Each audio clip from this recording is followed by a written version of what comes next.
नमस्कार. श्री स्वामी समर्थ सगळ्यांना. मी शीतल. तुम्ही म्हणसाल हे काय करत आहे आज? तरी मी ना आज आहोंला कुंडी आणायला लावली होती एक अशी, आणि त्याच्यात अशी चांगली काळी माती घेतली भरून आणि त्यात पाणी ओतलं.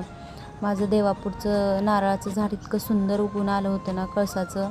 मग म्हणलं आज तीच लावून घ्यावं म्हणलं, कारण ती ना तांब्यात काय होत होतं खाली, त्याच्या खाली लई मुळ्याही झाल्या होत्या. त्यामुळे ती म्हणलं आता नकोच म्हणलं त्यात ठेवायला, असं कुंडीत लावावं म्हणलं. आणि म्हणून असं मी कुंडीत आज लावायलाच घेतलं झाड नारळाचं. आणि आज मंगळवार म्हणून देवीचा वार म्हणून मी दुसरी कळस्थापना केली. तुम्ही पाहू शकता अशी देवपूजा करून घेतली सकाळची. साक्षात लक्ष्मीचं स्वरूप मानलं जाते कळस्थापना. आणि मी इकडे साईडला मग अशी कुंडी लावून ठेवली, कुंडीत नारळाचं झाड.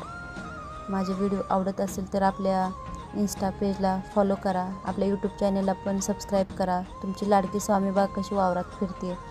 बाय. भेटूया उद्याच्या ब्लॉगमध्ये.